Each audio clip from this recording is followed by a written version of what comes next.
I'm Matt O'Leary here with some exciting news. For the start of the 2023 NFL season, I've partnered with DraftKings Sportsbook, an official NFL partner, to bring new users an exciting new offer. Here's how you can get $200 in bonus bets. All you have to do is download the DraftKings Sportsbook app, sign up using my promo code Matt O'Leary, make any $5 wager, and you instantly get $200 in bonus bets right into your account. And with that $200 in bonus bets, you can get in on the action, whether you bet against the money line, maybe you're betting against the spread, there's player props, and even the same game parlay. So you don't want to miss out. There's so many different opportunities for you on the DraftKings Sportsbook app. With the NFL season here, now is the perfect time to get in on the action. Make sure to sign up using my code Matt O'Leary and don't miss out. Gambling problem? Call 1-800-GAMBLER. Hello and welcome into another Matt O'Leary live stream. What is going on? Today I am joined by David Tilton of the Bills guys over on Cover One. David, thank you so much for joining me today. Yeah, thanks, Matt. Appreciate you inviting me to come on today. Absolutely. So kind of want to get into a little bit where setting the stage, right, for this Bills season coming up, and then this matchup here. So playoffs in 4 straight years, 3 division titles in a row. What do you think the biggest changes are from this team, just even going from 2022 into the 2023 season? What are some of the biggest, whether it's offseason changes or just changes that have to be made going into 2023 for Buffalo? Yeah, well, I mean, the obvious and sort of most immediate change that we saw during the offseason was Leslie Frazier stepping away from the team, no longer the defensive coordinator for this Bills team. Obviously, Leslie Frazier was a very steadying presence, a good friend of Sean McDermott's. Bills statistically in DVOA and raw statistics were one of the best defenses in the league over the last couple years under Sean McDermott and Leslie Frazier. But the knock really had been on maybe the defense kind of coming up a bit short in some of the playoff appearances. We go back to the 13 seconds against the Chiefs a couple years back. We go to that Bengals game last year, and the defense really, did disappoint. So fast forward now to this offseason, Sean McDermott, as the head coach, is now taking over play calling duties on the defense. If you go back to his time in Carolina or even Philadelphia, very aggressive play caller historically on the defense. Now maybe some things have changed now that he's a head coach. We'll see. But I think that's one of the biggest changes you're gonna see with this Bills team defensively this year. Obviously, with Sean McDermott calling the plays, and then sticking to that theme. Obviously, losing Tremaine Edmonds created a huge void in the middle of that defense for the Bills. So we'll see. Right now, it looks like Terrell Bernard's going to get the start week 1 at that middle linebacker position. A bit of an undersized player, but some good athleticism. So that's on the defensive side. On the offensive side, obviously the big story I think is Ken Dorsey going into year 2 as a play caller, seeming to, self-reflect a bit on his sort of first year as a play caller this past year. I think growing from that, we've seen that in training camp practices and in a bit in some of the preseason games. But I think Ken Dorsey taking that leap as a play caller from year 1 to year 2 is really going to be critical for the Bills to succeed this year. And we'll talk about that as we kind of get into the matchup with the Jets around more things they can do with motion and of that nature. But some new toys to play with for Ken Dorsey on offense this year. Obviously, the Bills trading up in the first round to snag Dalton Kincaid. Many people thought maybe the Bills would go for a receiver early in the draft, instead went to a tight end who's more of like a slot weapon type. So, the Bills have Dalton Kincaid now in the mix, and a couple other tangential pieces that I expect to contribute as well. Deontay Hardy in the mix, coming over from the Saints. Trent Sherfield, who we're familiar with from his time with the Dolphins, kind of being the third wheel behind Tyreek and Jalen Waddle, but he's had a really nice camp as well. And then obviously leading into the big change, I guess, at running back with James Cook taking over starting duties for the departed Devin Singletary, who's now in Houston. So new looks on both sides of the ball. A lot of pressure on the Bills, and obviously Von Miller starting on the PUP this year is big news as well, but hopefully the Bills have him back by week 5, and getting him back healthy for the main stretch of the season and ultimately the playoffs is really the priority one for Von and the Bills. Yeah, absolutely, and I'm glad you mentioned McDermott taking over the play calling on defense. I think that's an underrated storyline from this offseason and going into this year. Just from your own personal perspective, are you comfortable with that having the head coach call the plays, or would you rather have your offensive coordinator calling the offensive plays, defensive coordinator calling the defensive plays, and just have the head coach kind of oversee everything?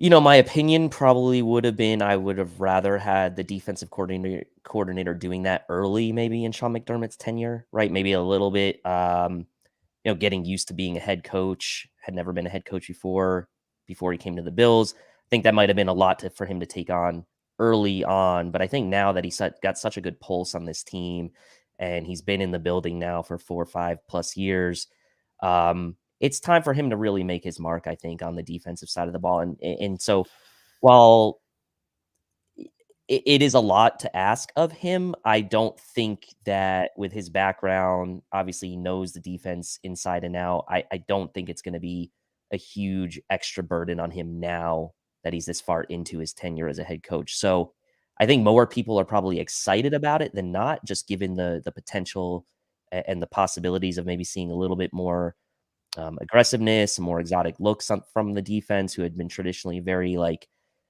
vanilla, every man do their job type of thing, and that's what made them great. But maybe now we start to see a little bit more of a shift, and really at this point now it's going to fall at the feet of Sean McDermott, right? There's no scapegoat, there's no scapegoat, so to speak, in the building anymore with Leslie Frazier or whoever. It's going to fall at the feet of Sean McDermott. So I think he'll thrive in that situation. And yeah, I think more people are probably excited about it than concerned.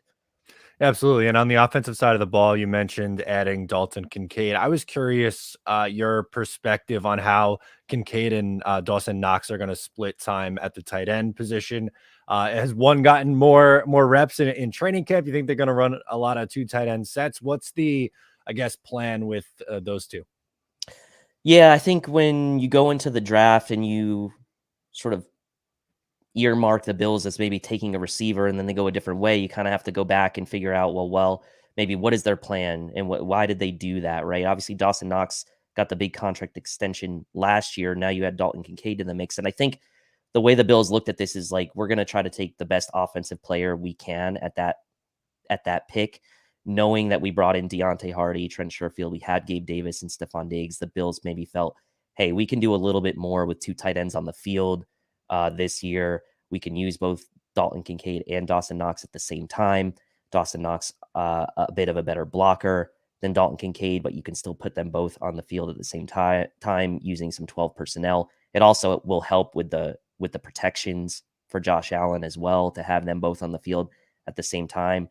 The struggles of Spencer Brown have been well documented at right tackle. We'll see if he can take a step up this year, but having maybe a guy like Dawson Knox in line to help on that right side, with Spencer Brown from a protection standpoint, and then allowing you to put Kincaid out into some route combinations, or maybe both into some route combinations, I think does open up some possibilities for the Bills. And by all accounts in camp, I mean, Dalton Kincaid was a stud.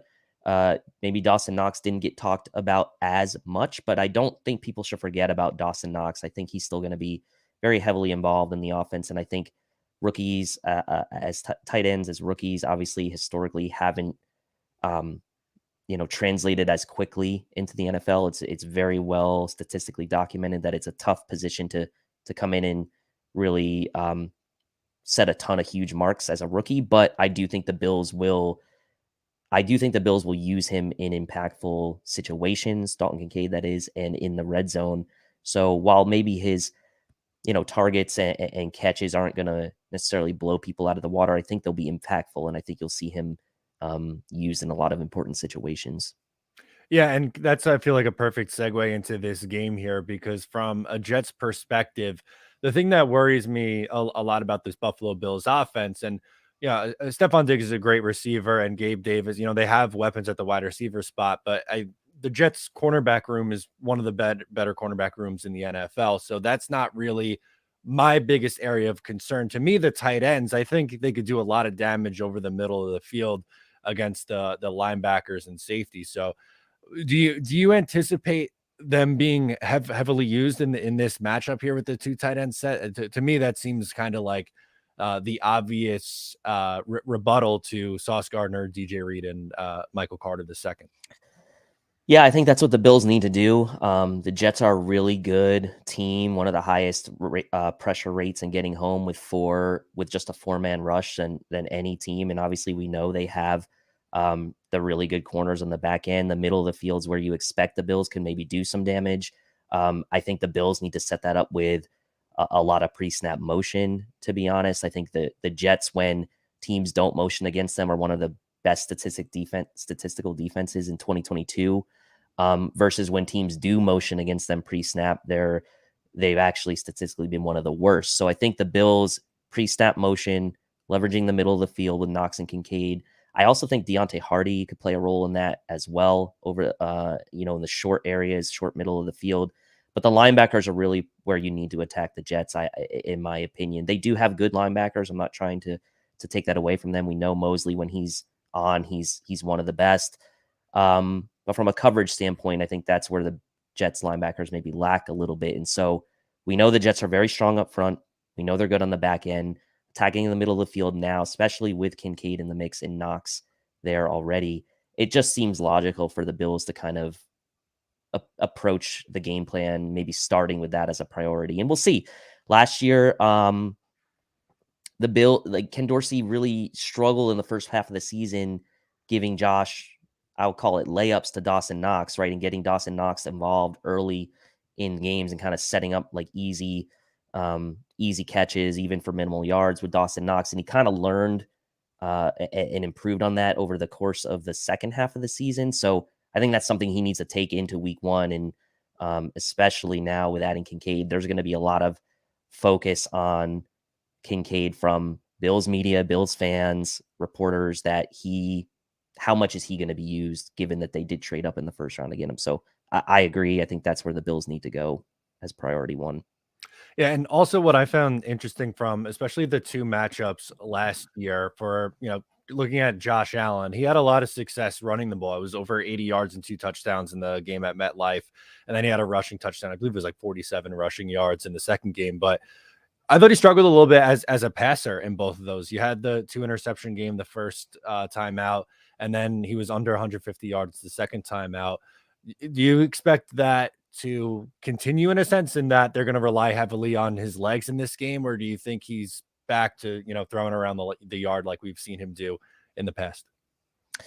Well, I think he's going to have to use his legs to an extent. On third and fourth downs, the Jets tend to go away from their sort of early down zone concepts and they go into more man concepts. And so that's where really I think Josh can potentially leverage his legs a bit. Third and fourth downs, if they get to fourth downs, but third downs really, especially the Jets, obviously with their good corners, maybe have their backs turned, guys with their backs to the quarterback. Josh Allen can create some issues for the defense on third down, especially if the Jets, as they tend to do, lean towards more man concepts on third downs than other teams. So that's one thing. And I do think as well, the Bills offensive line is going to have their hands full with that Jets defensive front. New faces on that Bills offensive line starting this year, 2 new faces starting at both guard positions. You've got Connor McGovern, free agent signing, coming over, starting at left guard. He'd been battling an injury, not on the injury report this week. And then the rookie, Osiris Torrance, starting at right guard now. He's more of a run blocker than a pass blocker. So you wonder if maybe the Bills try to find a way to, protect Josh Allen a little bit more by bringing Dawson Knox in line. But that's going to be probably one of the main questions about whether Josh Allen can have a successful day passing the ball. And that's going to come down to their protection, I think, mainly on the right side against the Jets. So I'm going to be interested to see if the Bills use a little bit more bootleg action with Josh rolling out to his right. I don't necessarily love the idea of design runs for Josh Allen, but I think where he does his damage is more on those improvised runs, especially on third down. So it's hard to say because the Bills really have a lot of question marks heading into this game from an offensive line standpoint with the new faces. And I think if the Bills start out of the gate showing that they can hold up against that Jets front, then maybe you see them open it up a little bit more. But I wouldn't be surprised if they start coming out of the gate a little bit more conservatively, a little bit more over the middle of the field, like we just mentioned, and then kind of see how it goes from there. So I expect it to maybe be like an evolution over the course of the game, depending on how that offensive line is holding up. Yeah, I'm glad you mentioned in particular that right side of the offensive line. That was something that I wanted to hit on with, Torrance, who's a rookie that I liked a lot coming out of the draft, but as you mentioned, more of a run blocker. And Spencer Brown really struggled at right tackle, specifically in the game against the Jets up in Buffalo. He allowed 7 pressures in that one game alone.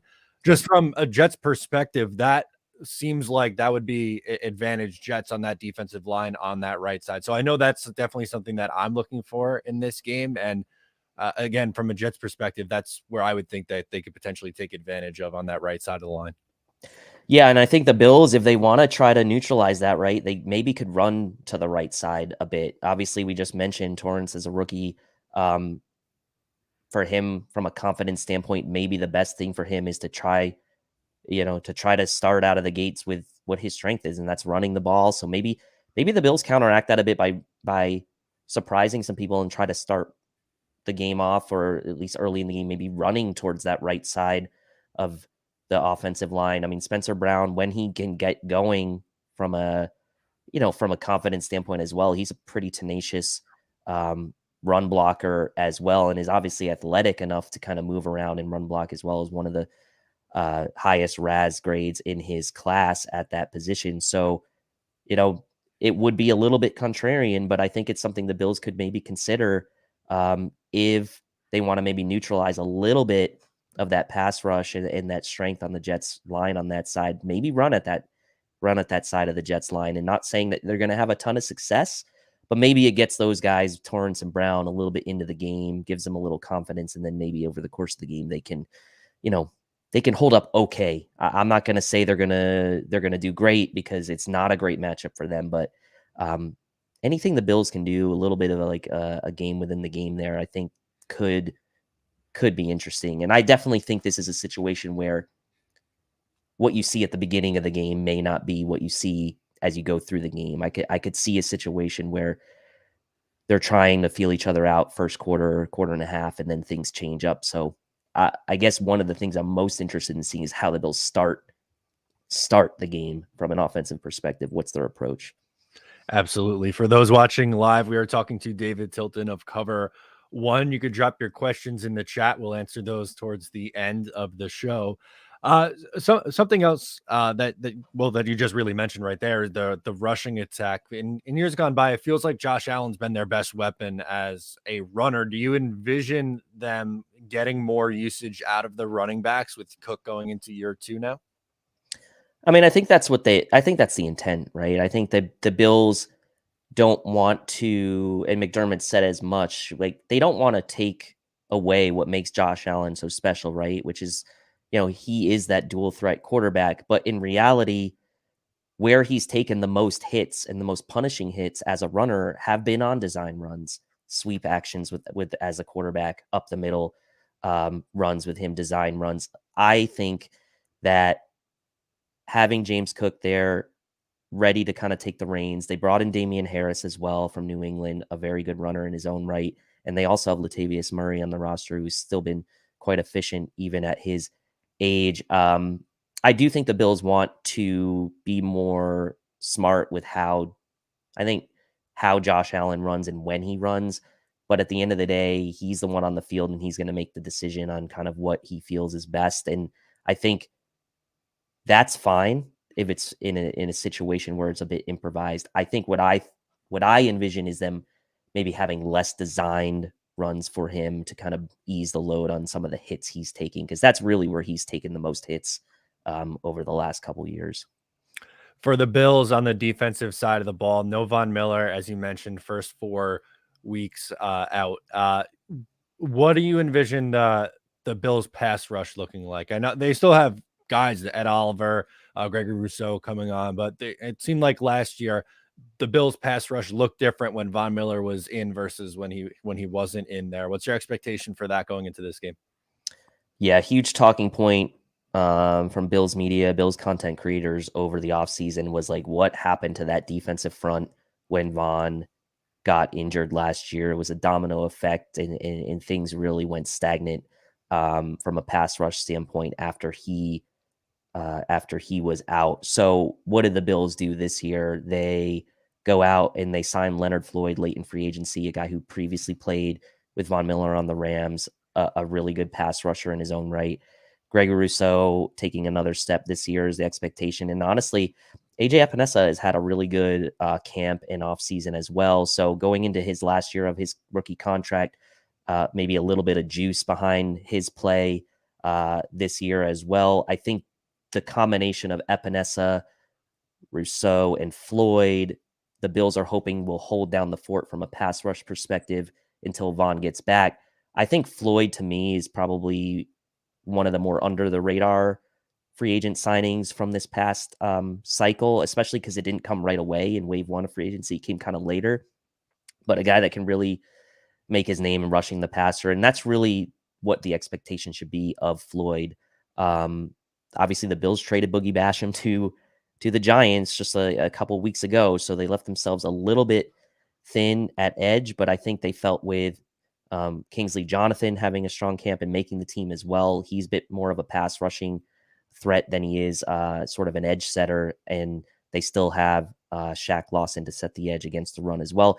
I think they have a good mix of guys to right between their first wave of Rousseau and Floyd and Epinesa, and then their second wave really of probably their second wave of guys between Shaq Lawson and the like. So I would imagine that they feel a lot better about their situation minus Vaughn for 4 games going into this stretch than they did when Vaughn went out last year, because really there was no answer. The Bills had they had no real pass rush option. And now with Jonathan, Epinesa coming on, and Floyd, I think it gives them a little bit more in the holster to kind of cover up for while Vaughn's out. Yeah, I agree. I like the Floyd addition. I think that's a nice complementary piece there as an edge rusher. I also wanted to ask you about Micah Hyde, because earlier in this week there was some conflicting reports. McDermott said he wasn't going to practice, and then he was out there and limited. He's been out there a little bit more this week. I would assume trending towards playing, but the impact that he has on this Buffalo defense. Yeah, and obviously, yesterday was their first official practice session of the week since they're playing on Monday. He was limited. He was out there. He was he was point blankly asked in his press conference there if this was going to keep him out of the game, and he's like, "No, next question." So, I fully expect Micah Hyde to be out there Monday night, coming back from a neck injury a year ago, unrelated, obviously, but he was close to coming back had the Bills went a little bit deeper in the playoffs last year, and obviously still under contract for 2023. The question was, is he going to come back, or is he maybe going to retire? And he came back. Obviously the Bills fortunately were able to re-sign Jordan Poyer as well. So they have that duo back for maybe one last ride into the sunset this year. What a difference I think Micah Hyde will make in the back end communication wise. Obviously the Bills don't have Tremaine Edmonds anymore, so they're going to really have to rely, I think, a lot on the likes of Hyde and Poyer and Milano from a communication standpoint. And having Hyde back there is kind of the safety net, if you will, on the back end. And to be honest, he's really the only true free safety I would say the Bills have of their 4 safeties on the roster. Taylor Rapp, more of a box safety, and even DeMar Hamlin, I would consider, although he's listed as the backup to Micah Hyde, I would consider him a stronger player sort of down near the line of scrimmage than he is out in the back end. So Micah Hyde being there is really important. And obviously the Jets coming into this year with some added firepower, and obviously added firepower distributing the football. They're going to need Micah Hyde on the back end there to kind of handle the likes of Garrett Wilson and co. So really important for the Bills to have him out there early in the season. Yeah, I agree. That Hyde and Poyer combo back there is one of the calling cards of this Buffalo defense, and why the Buffalo defense is so good with the 2 of those guys back there. Looking on the Jets offensive side of the ball, obviously you mentioned Garrett Wilson as a playmaker, Breece Hall coming back, and Buffalo didn't play Breece last year. He was already done for the year at that point. Mm-hmm. Dalvin Cook added to the rotation. What is your expectation from the Jets offense in this game? Like if you had to think how are the Jets going to attack Buffalo, what would be your guess? Well, to be honest, I think that a lot of it will come down to how much the Jets want to put Brees Hall out there in this game. Obviously, Cook, it doesn't look like he's on the injury report at all. He's full go. He'll probably get the nod. If I was the Jets, I'd be giving them a heavy dose of Cook, Hall, and even Carter. Right? I think running the ball against the Bills make the Bills prove they can stop that run up the middle where we last left the Bills coming off the field in that playoff game against the Bengals. They were getting gashed by the likes of Joe Mixon, and that run defense also took a hit when Von Miller left due to injury last year as well. So I would test the Bills' defensive front early from the run game standpoint if I was the Jets. And obviously, we know how good Aaron Rodgers can be when he's got the play action working, and he's got a lot of guys now that he can kind of facilitate the ball to. Lazard coming over, Wilson, you mentioned Conklin, I think is underrated as a receiving tight end. And the Bills had historically, before last year, really struggled defending the tight end. So we'll see. That could be interesting. No Tremaine Edmonds. It's going to be Terrell Bernard and Matt Milano out there. Maybe a little bit Taron Johnson trying to cover the tight end. That could be an interesting, like we talked about with the Bills, kind of attacking the middle of the field with Kincaid and Knox. I think Wilson and Conklin could be interesting over the middle of the field. And then Brees Hall, right? I think if he's got, even if he's on limited snaps, if they use Brees in the passing game, especially on some of those arrow routes or some of those Y routes over the middle where he's coming out of the backfield, he can really do some damage after the catch. So I think for me as a fan coming into this game of the Bills, like I'm hoping Brees Hall's on a pitch count. But I don't know. I mean, like maybe I'd ask you that. Like, what do you expect from Brees Hall in this first game of the year? Because obviously he's not on PUP. He's going to play, but how much is he going to play? Yeah, that's been a really big debate amongst Jets fans and content guys because, a part of us feels like, you bring in Dalvin Cook, and I think they'll lean on Dalvin a little bit more earlier on the year.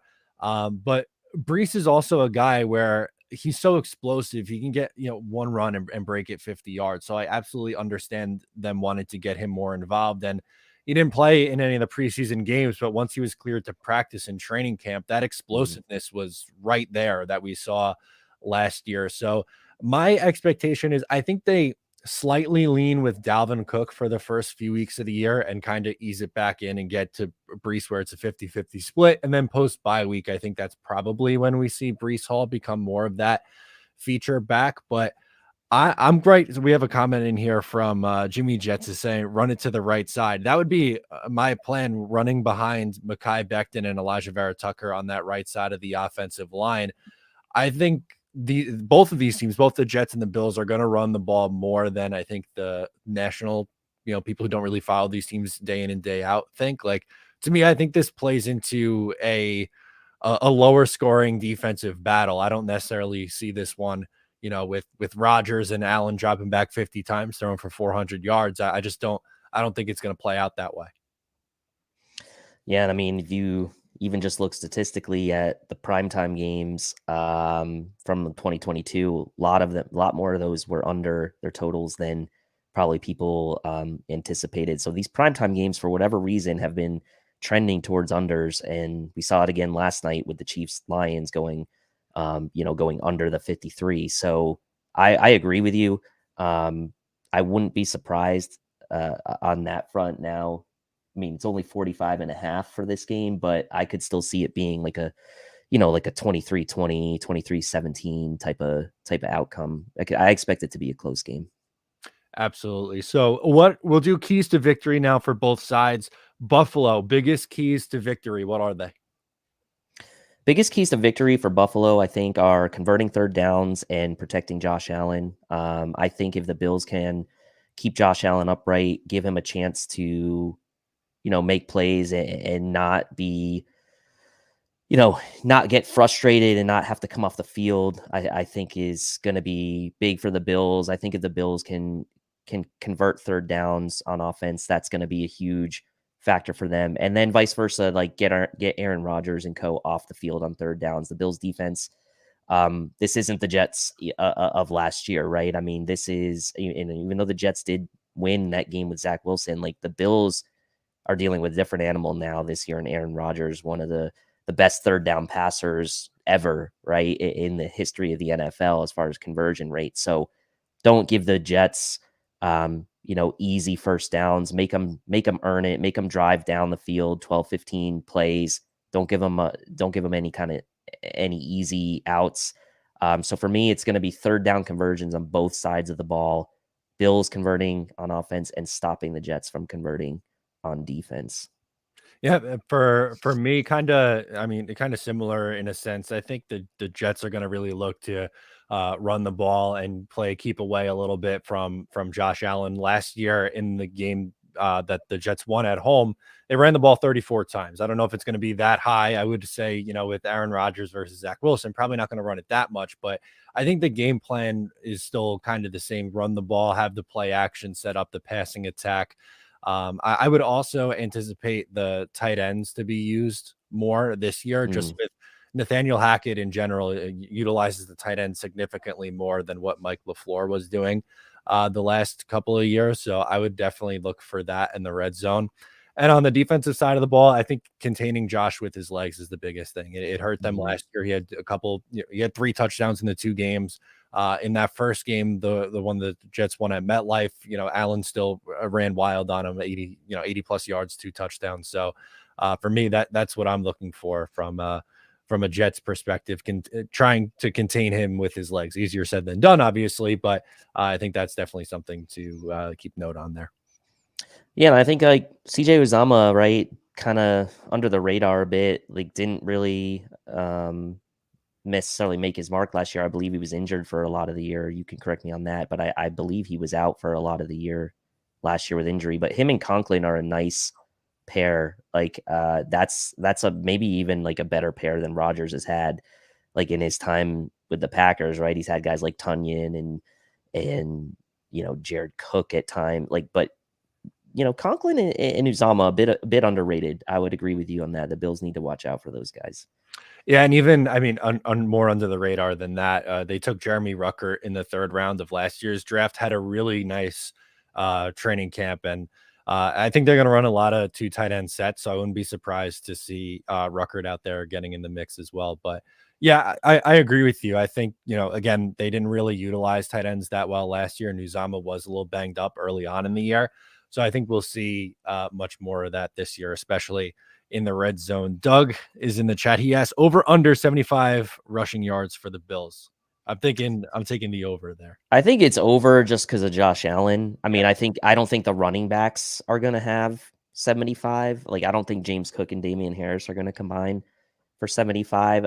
If this was just a running back question, I would definitely say under, but I think Josh probably, likely to add maybe like 40 yards on his own. I'll say conservatively 40 seems like a reasonable number to expect from Josh. And then, if you get another 40 from the running backs, that's going to put you over. So I'll say over. Yeah, I agree with you there. We got another one in here talking about Will McDonald, the Jets' first round draft pick, hoping that he gets a sack or two. Is the potential speed off the edge that the Jets have there, is that a focal point for Buffalo, would you say?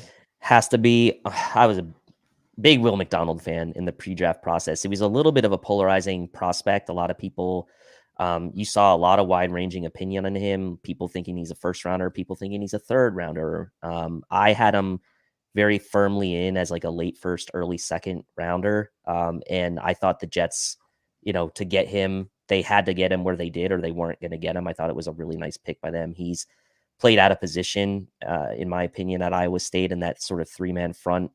So I think going to this Jets system where they play where they play mainly 4-man front, is going to be good for Will McDonald. And I think it's got to be a point of emphasis if you're the Bills, right? Like speed rushers have been a problem for the Bills. Haven't done well against speed rushers. Spencer Brown in particular really struggled against TJ Watt, as a lot of people do, and a couple openers ago. The Bills have really struggled against speed rushers, especially coming off the right side. So Will McDonald, big fan of his, loved him as a prospect. If he makes an early impact, in his career and in this game, it's not going to surprise me because I just feel like he's exactly the type of player that matches up well for the Jets against the Bills. Yeah, I would think so. I mean, especially in in last year's game, Bryce Huff, who's was there's another speed edge rusher, had that big sack against Josh Allen, the strip sack. So I'm definitely looking for that. I guess on the offensive side of the ball now for the Jets, obviously a big upgrade going from Zach Wilson to Aaron Rodgers. But from your Mhm. perspective, what version of Aaron Rodgers are you expecting this year as, kind of an outsider who's going to go up against him twice a year? I think there's two camps, right? There's the people who are saying he's declined, he's going to be more what he was last year, average, whatever. I'm going the other way. I think that when he has a chip on his shoulder and when he's mad about something, that tends to be when he plays his best. I also think that the chip on his shoulder is going to come from the fact that he's now on the Jets, a team that realistically has struggled, right, over the better part of the last decade. And I think Aaron Rodgers would like no more than to shut some people up and prove that he can be the difference between a team that has struggled scoring points over the last couple years to a team that can be a legitimate offense. I expect him to be a huge upgrade for the Jets. I think that's why a lot of people are picking the Jets as like a playoff team and potentially can go on a run. I mean, you look at the Vegas odds; they're the ninth best odds to win the Super Bowl according to Vegas. So like clearly the Aaron Rodgers effect is holding a lot of weight. I still think he's got gas in the tank. I think he's got a chip on his shoulder. I think stylistically, players like Garrett Wilson will be a perfect match for a guy like Aaron Rodgers. I think a guy like Brees Hall could kind of be like their Aaron Jones type player. And obviously he's got familiarity with guys like Lazard that he's played with in the past. So I do think the Jets, especially too, with it looks like their O line is in much better shape than it was a year or two ago. That I mean, it should be a very good, top half of the NFL offense. I would imagine, even at Rodgers' age, I think he's still going to play at a high level. Yeah, I mean, I appreciate the outside perspective on that as well. But for me, I think, playing with the broken thumb last year too is a huge thing. I think that was a big reason why the numbers went down. Now, I don't know if he's going to be MVP Rodgers from like 2020 or 2021, but even if he's, 75% that guy that he was a couple years ago, Hmm. I agree. I think the Jets and their playoff drought, 13 years, no playoffs is a really, really long time. Longest active drought in all the four major sports. Get to hear that one quite often, which obviously isn't the best, but yeah, I think he's bounces back. I'm really excited what he can do with Garrett Wilson, man. Like that, he had 1,100 yards with Wilson, Mike White, and Joe Hmm. Flacco throwing him the football. That's someone who I think has a huge year too for the Jets. Yeah, and that's why he's going like first, early second round in fantasy drafts. People see that. They expect that jump from Garrett Wilson. One thing you can always count, a couple of things you can always count on from Aaron Rodgers is he's not going to throw a lot of interceptions. He's going to have a really high completion percentage. He's going to convert a lot of third downs. Like his body of work speaks to that.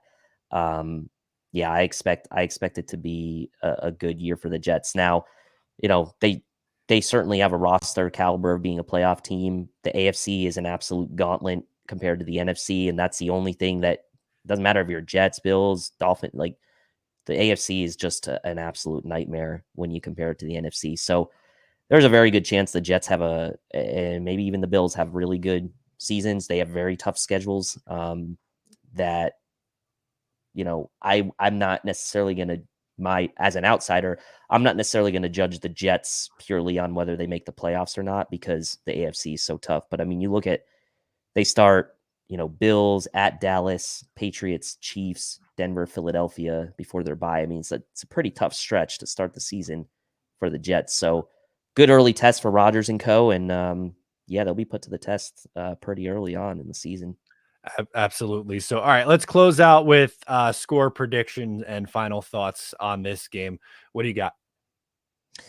Yeah, final thoughts. I think, Josh's legs, I think, as you mentioned, could be the X factor in this game. A lot of new faces for the Bills, at least on the offense, as far as prominent roles. Dalton Kincaid, James Cook, but they still have the familiar faces of Diggs and Gabe Davis and Dawson Knox on defense. I think it's going to be really nice for the Bills to have Hyde and Poyer back there together. No Von Miller, obviously, but I think the Bills can do enough to keep the Jets, in that 20-point range or a little under. So I think at the end of the day, maybe Josh Allen's legs kind of make up the difference in this game or become the difference in this game. And I mean, I can't pick against the Bills in week 1, so I'll go Bills 23, Jets 17. Okay, so we're kind of in the same score department. I'm not going to pick against the Jets in week 1. I'm going to go 23-20. Again, low scoring game. To me, I'm really excited about that Jets defensive line. I think they get home and have a big day. I believe it was 5 sacks the first time these teams played last year. I'm thinking that's going to be something similar, but really good test for both sides week 1. Buffalo's not easy. I don't think, I'm not going to spoiler. I'm not predicting the Jets to sweep them. I think they split with Buffalo. So I say each team gets the home win. Yeah, that's fair. But yeah, should be a really great game. Really looking forward to it. David, where can people find your stuff if they want to follow along with your Bills coverage? Yeah, so I'm on Cover One. We're mainly a Bills network, but we do also do a lot of work around the NFL draft and other things. A lot of X's and O's, film analysis by the guys at Cover One. Air Raid Hour is our show. My co-host Steve Mathis. We do pregame every week during the season, and we have a show Monday night on the Cover One network called the Air Raid Hour, 9 p.m. Eastern live. So obviously on Jets Week, we welcome everyone in, right? I actually even think Dakota there, who's making some comments in the chat, has tuned in a few times to the Air Raid Hour to give us a hard time. So we welcome it. It's all fun. And yeah, that's where you can find me. I love it. So thank you so much to David for coming on. For David, I am Matt O'Leary. We'll catch you next time.